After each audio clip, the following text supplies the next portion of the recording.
Mr. Speaker, it is just the truth of the matter that Nigeria currently is bleeding. Whether we like it or not, it's nothing political, it's the current situation. It's the current situation, Mr. Speaker. We must rise to the challenges. And these people, the new service chiefs, we have never interacted with them. We don't know even what they are doing. And they are not briefing us what they are doing.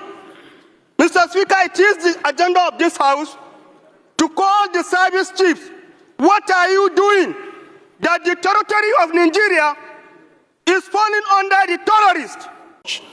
That the House do summons the Minister of Defense, the National Security Advisor, the Minister of Finance, the service chiefs, the IGP, the DGNSS and NIA in a closed-door session to know the releases to them in the last 6 months by the Ministry of Finance and to know why they have not been able to achieve as much as expected from Nigerians. They have achieved a little, we can't deny that, but they have a little is achieved, but more is, it's getting worse. Now, we need to fast-track the issue of state police. Mr. Speaker, somebody from Jigawa cannot go and adopt somebody in Oyo. So we politicians, particularly with the lawmakers, we should stand up and fast-track the issue of police, state police. Is very, very important. Because this issue is internal issue, not army, not navy, not any other person. So I'm suggesting that this House urges the federal government of Nigeria to revisit the cashless policy in a way that will eliminate the large movement of cash. It's one solution. Part of the solution to uncover the dark box that we are dealing with, Mr. Speaker, is to invest in the right technology to uncover and chase these bad elements away from our country.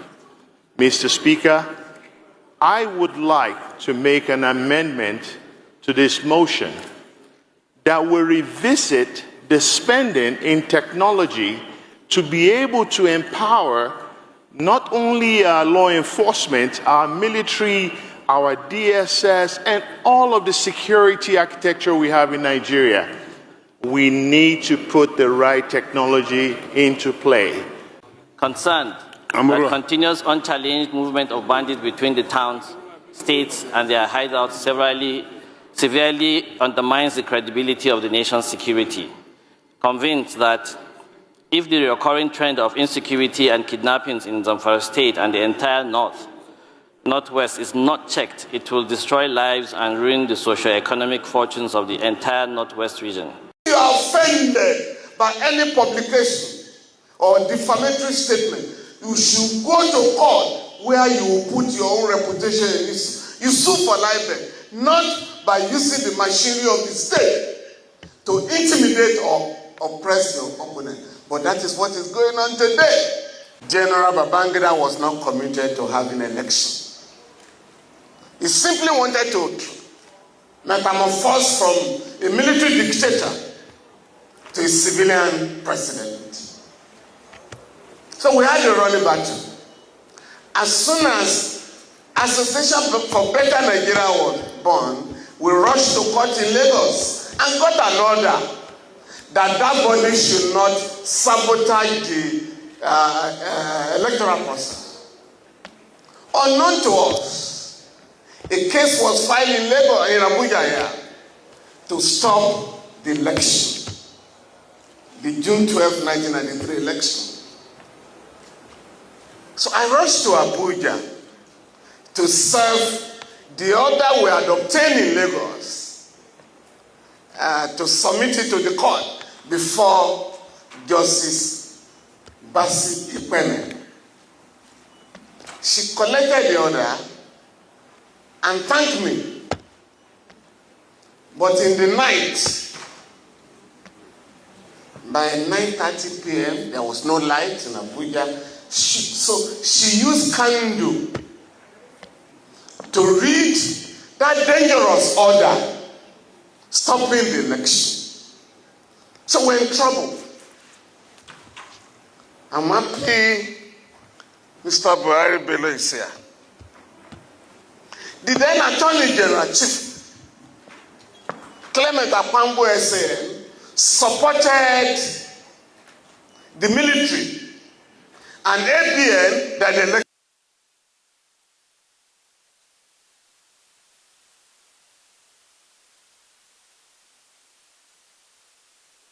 When he was summoned to the villa, he knew legal issues were going to arise. So he asked Buhari Bello to accompany him. So they went to the villa, and the military guys told them, "You are playing with fire. You can't hold this election." Professor Nwosu, in his characteristic manner, like a teacher, he made it clear to the military guys, the election will hold. And told them all the arrangements that have been made. They then said, "But what of the court order? You are playing with contempt of court." At that stage, he said, "You know, I'm not a lawyer, but I have a lawyer here." And Buhari Bello took off to educate them that we had filed an appeal against the order of Ikweme and against the order of Justice Saleh, that after the order, the election was to hold now. And they said, "We have filed an appeal against the order, and we are challenging the jurisdiction of the court. We also filed a motion for stay of execution. Therefore, the question of contempt will not arise." Well, the military lost the argument, and they simply warned Professor Nwosu, "If there is a breakdown of law and order, we shall hold you responsible." They were convinced the election will not hold. Lo and behold, the election held very, very successfully.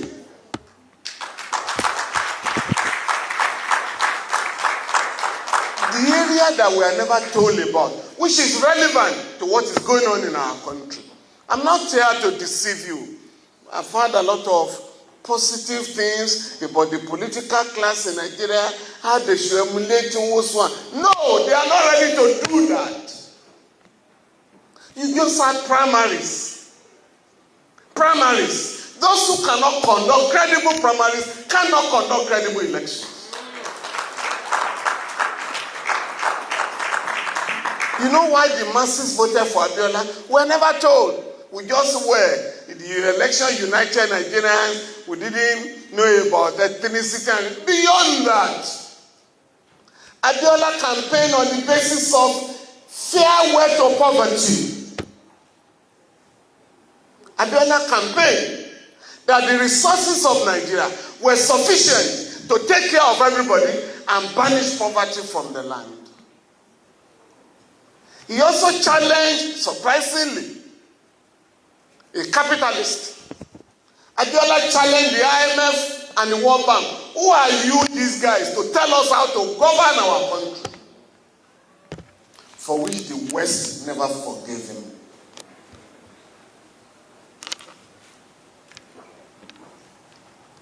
Professor Nwosu conducted a credible election, the fairest and the freest ever conducted in Nigeria. General Babangida then decided, what do we do? There was no trouble anywhere. The election held peacefully. What would be the basis to acknowledge? As the results were being announced, they got the chief judge of the FCT High Court, Justice Mohammed Saleh, to stop further announcement of the result. This was where we ran into trouble. The Campaign for Democracy chairman, the late Dr. Bekor and Samputi, called a meeting, attended by himself, the late Shifawemi and myself. that we have got the results of the election. He was seeking our legal advice whether it should be published. Meanwhile, the government has said nobody shall publish it. We look at all the laws. We couldn't find any provision of the law that prevented Nigerians from knowing the results of the election. So we published the results of the election and mass circulated it. Wow. The guys came to capture us in Lagos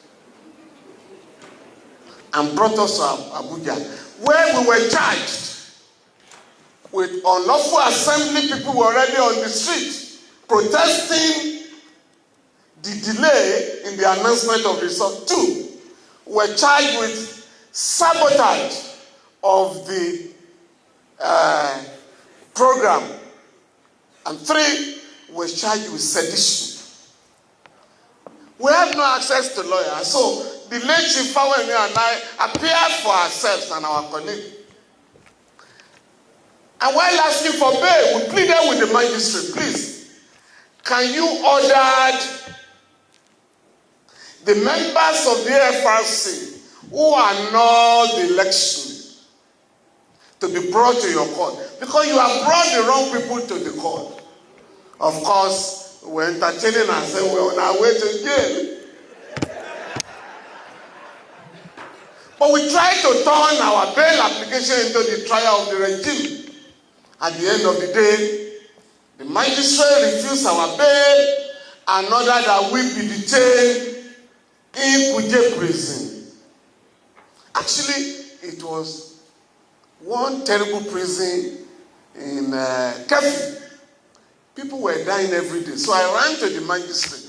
Yeah, I'm a young person. These 2 people may die if they are planned. They will blame you. Why don't you ask them to go to Kuje? We were there last year, while I can go to Kefi.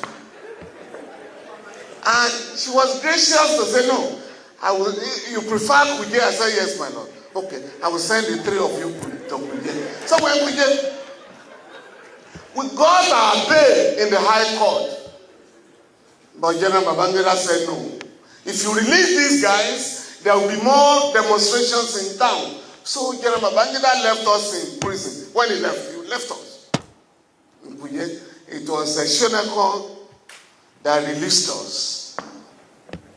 Now, what as illegal arrest and detention stop in Nigeria? No. So when we are celebrating Nwosu, we must go back to where we are coming from. Today in Nigeria, if you make any statement against a governor or the president or a big man, you are charged under the Cyber Crimes Act. So our right to free speech is already taken away from us. Whereas in 1982, in the case of Otto Nwankwo and the state, the Court of Appeal held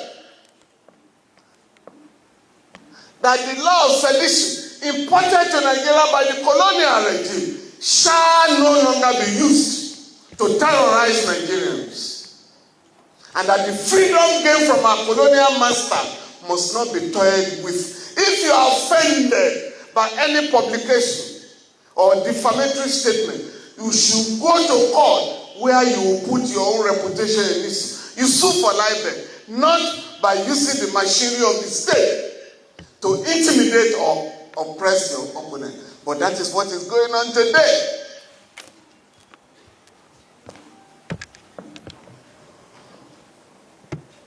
All over the country, citizens are arrested and charged for expressing views that are not in consonance with the people in power. As we are gathered here today,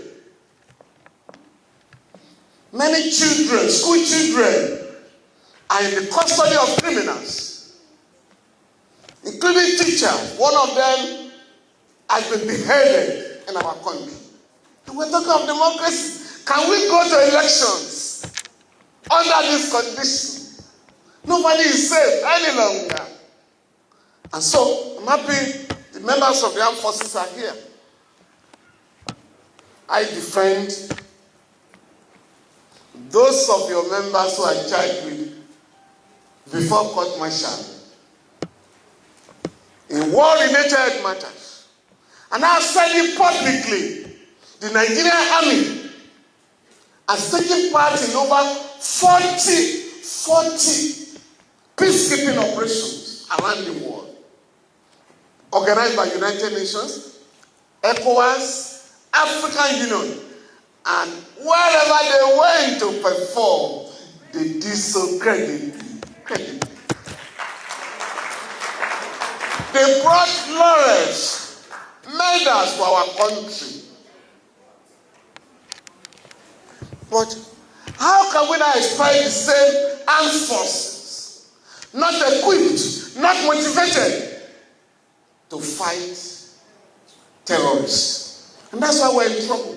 So here today, if we want democracy next year, elections, we must ensure that kidnapping, abduction of Nigerians, including children, stops.